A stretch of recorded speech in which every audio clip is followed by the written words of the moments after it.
At some point in your life, you may have asked yourself, why do I communicate the way that I do? Why do I navigate relationships the way that I do? Why am I the way that I am? Well, you may be surprised to find out that your reactions, thinking patterns, emotional responses, and many other aspects of your life may be due to the experiences, behaviors, oppression, or trauma that weren't even experienced by you, but experienced by previous generations in your family. Although some generational occurrences were not experienced by you, but may affect you, the threads that help to bind you together as if a quilt can be altered and improved. So what are these threads? Threads are the connections we have to our families, past generations, and connections we have are like the threads of a quilt. These threads intertwine and create the quilt of life that you are living today. At times, generational threads can impact our mental health and overall well-being, but we can work to create positive mental health and wellness within ourselves by creating quilts of empowerment and healing with a lasting impact on the future. How can we create generational wellness? By working through mental health and trauma. And how can we create generational wellness? By connecting threads. At times, generational connections are cut because we hide, we ignore, or trauma comes along and rips these threads and connections. In Appalachia, there's a tendency to just keep going. Be tough, be strong, ignore it. And as a Black woman, I often see this in my Black community and other minority communities, especially among men. By cutting threads and never attempting to do alterations or completing our quilt of connections, we perpetuate the trauma, the hurt, and the mental health concerns of our generations. When we begin to acknowledge and effectively cope with those generational occurrences and trauma, we can begin to create healing, trauma reduction, and overall positive mental health and wellness. You may be asking, what exactly is trauma? Historical trauma and oppression can create lasting impacts on family and community generations. Historical trauma includes oppression, discrimination, slavery, segregation, forced migration, and other forms of oppression. These issues can cause changes in perceptions, can cause distrust, and foster hurt feelings due to past experiences of ancestors. These experiences impact future generations that didn't even directly experience some of these terrible forms of oppression.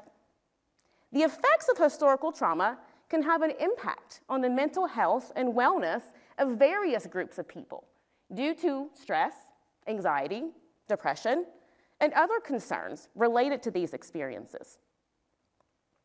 Intergenerational trauma includes the experiences of your family members, whether it be abuse, imprisonment, poverty, substance abuse, lack of support, or not feeling loved due to abandonment, neglect, or other concerns.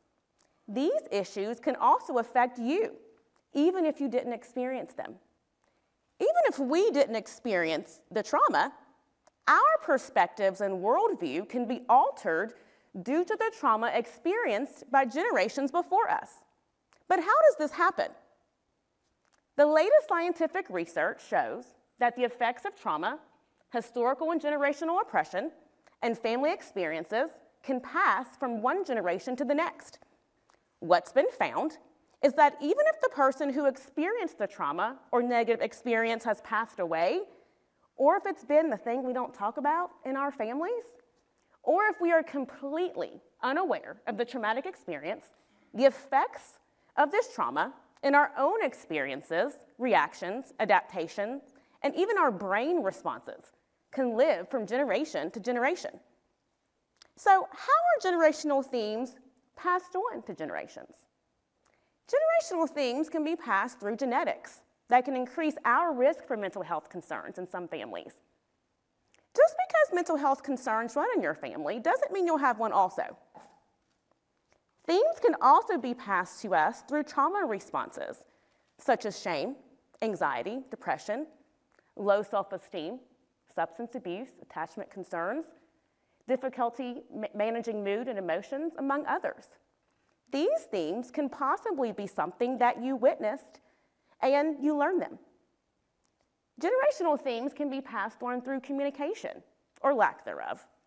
Maybe the things we just don't talk about have caused other communication difficulties among family and friend groups. Themes can also be passed on through behaviors, feelings, and emotions, as well as fears. A fear of commitment, a fear of rejection, a fear of love. We may think we are leaving the trauma or negative generational experiences where they are, when in fact, it's already in us. But even though this occurs, there's something that we can do about it. And this is where it starts with you. Expressing your truth, seeking help, and opening the conversation about mental health and its importance among family and friends. These can be our change agents, the very tools that we need to alter the threads that bind us with our previous generations lie within us. Maybe you haven't directly experienced trauma, but you have inherited some of the perspectives, responses, emotional reactions, and even mental health and wellness concerns of previous generations. You may be thinking, well, we haven't had big things happen in our family, or it hasn't been that bad. But keep in mind that we can still be tied down to things that are inhibiting us from growth. Maybe it's not taking up for yourself. Maybe it's holding things in. Maybe it's self-sabotaging. Things such as these can affect how we live in the world, and changing this for you and your future generation starts with you. So how can we begin to focus on generational mental health and wellness? We can begin by making mental health and wellness a priority in our family and friend groups. By opening the conversation of mental health, talking about it, and removing the stigma of mental illness, we can encourage others to reach out. And we are normalizing the discussion of mental health and wellness. Counseling is an excellent, supportive resource to work through trauma, generational themes, and to work through goals to create change. Learn new ways to respond to historical and intergenerational trauma. Learning how to manage our responses to life's experiences can help to create change and healing. Reframe and adopt new ways of living for self and future generations. We can be the change. We can create new threads for the future. I want to remind you that you are the thread, and you can change the patterns, the colors, the materials, and all aspects of your quilt of life. Doing so can leave a lasting impact on the future, helping to change the course of experiences, mental health, wellness, and generational themes experienced. I leave with you a quote from author, comedian, and minister, Anna M. Aquino. She says, "In your life, people become like a patchwork quilt. Some leave with you a piece that is bigger than you wanted, and others smaller than you thought you needed. Some are that annoying, itchy square in the corner, and others that piece of worn flannel. You leave pieces with some, and they leave their pieces with you. All the while, every square makes up a part of what is you. Be okay with the squares people leave you, for life is too short to expect from people what they do not have to give or are not called to give to you. You have the power to create your own quilt of empowerment, healing, happiness, and positive mental health and wellness. I encourage you to create your own threads, regardless of the threads given to you. I can't wait for you to see the amazing quilt you can create. Thank you."